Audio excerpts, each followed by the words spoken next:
Hello everyone, this is Tanvi Dutt and I'm a registered migration agent. Now, year 2019 has seen so far a lot of changes occurring in the immigration industry, and a lot have already been announced which are yet to be introduced and implemented.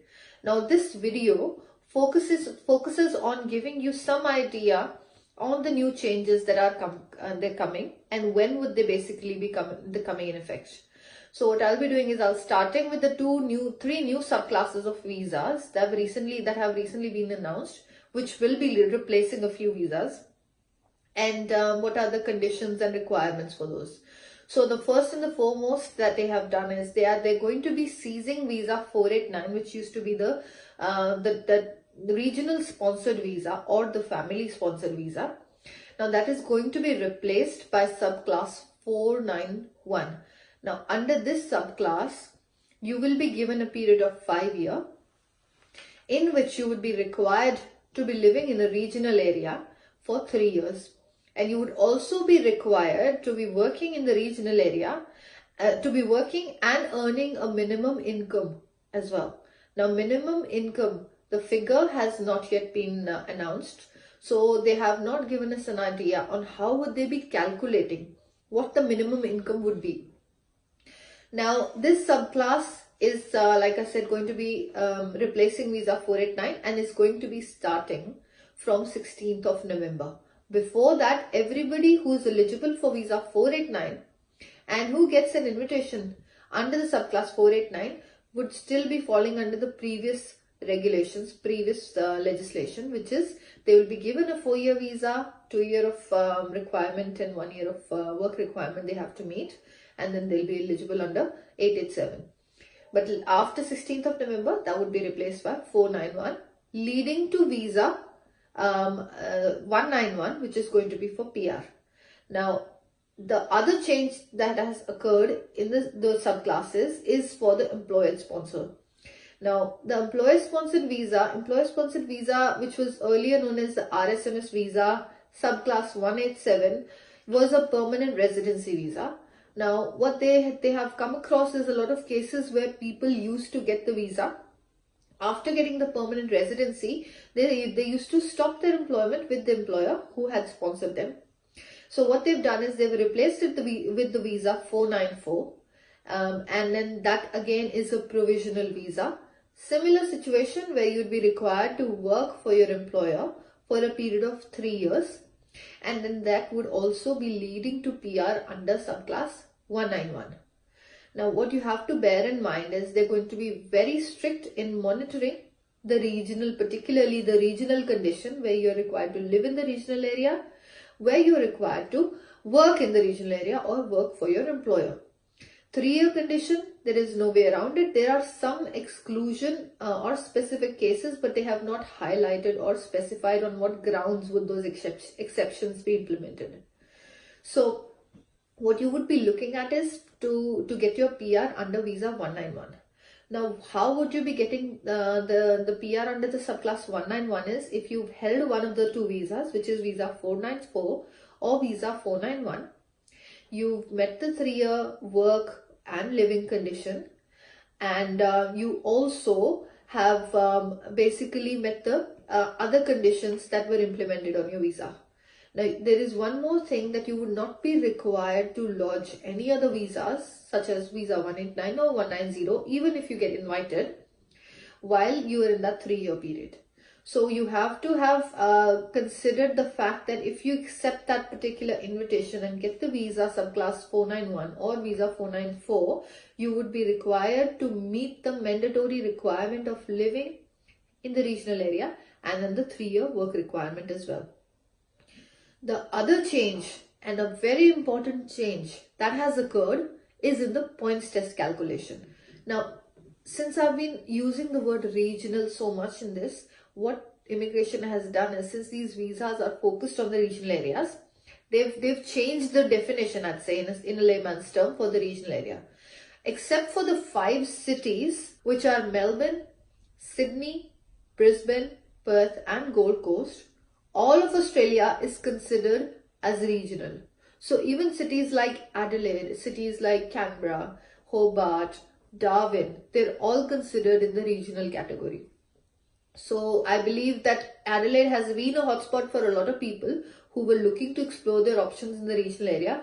I'd say stay on that path because you probably would be eligible for visa subclass 494 or 491 leading to 191 through that pathway. Also, you have to bear in mind that they have given special provisions, priority processing. They've also given them some additional occupations. So what they've done is they've said that we will be looking to give you a priority processing. That means we'll be getting your visas processed and granted in a quicker period as compared to what it was for now. Also for visa 494, they've given out around 700 occupations in the list, which is the employer sponsored visa. And for visa 491, there are 500 occupations. So they have given you plenty of options to choose from. If you fall into one of those categories, if you meet the immigration requirements and if you get the invitation, you should by all means be looking at those options to get your PR. Because that 3 years of work would basically be leading you to PR, which may not be the case in the visa 189. The reason for that is that they have also come out and said that they will be reducing the ceiling, that is the number of seats that they'll be allotting for immigration. It used to be 190,000, which has been reduced, which will be reduced, in fact, for the next financial year to 160,000. Now, out of all of that, earlier they had given, they used to give around 40,000, under 40,000 to 189, but now they'll only be allotting around 18,000 and some seats to visa 189. So that means they would be only looking to invite people with very high score, that means high point score, and some other merits that they'll be calculating on the priority basis.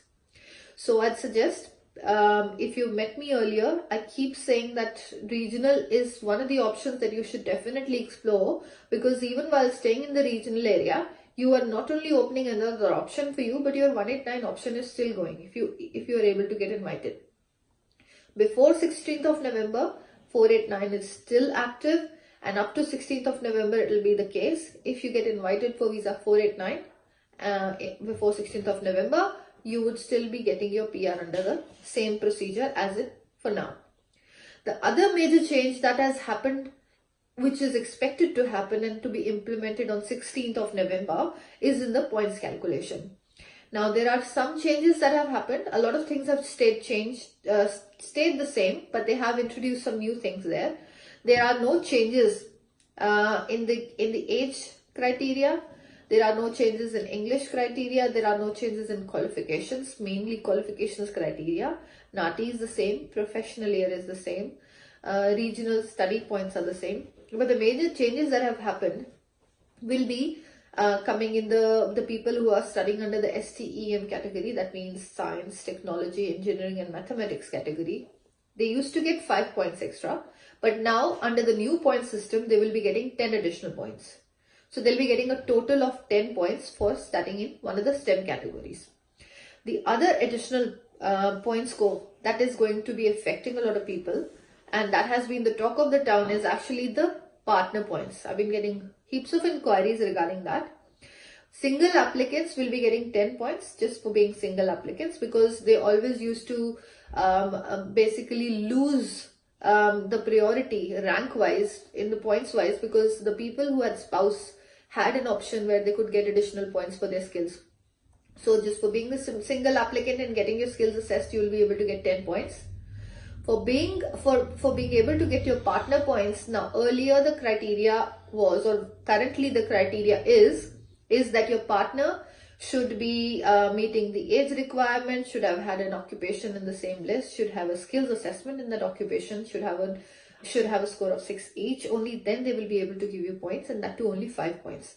Now what they've done is they've categorized into 2 different streams. What they've done is that if your partner has a skill which they have assessed and they also have an English score, they'll be giving you 10 points. In today's scenario, it's 5, but the same thing after 16th of November, they'll be able to give you 10 points. Let's assume if they do not have an occupation, but they are still able to get a score of 6 each, they would still be able to give you at least 5 points. So you will be getting 5 additional points just for your partner's English. So you would either be able to get 10 points if your partner has a skills assessment and a score of 6 each. And if they don't have a skill assessment, they only have 6 each, they'll still be able to give you 5 points. So that is where your points criteria is going to be affected. Another place where you'll be getting additional points would be from regional nomination. Earlier, the regional nomination used to give you 10 points, but now the territory is going to give you 15 points. So those 5 points which most of you were short of would basically be covered by there. So if you look at it in a broader perspective, immigration is trying to help you. They are opening more doors for you so as that you actually have more options. But the only condition from their side is that you should be living in the regional area, you should be working in the regional area for a minimum of 3 years. Now, for all the students who would be studying in the regional area, will also be getting another additional bonus, additional benefit, which is for the visa 485.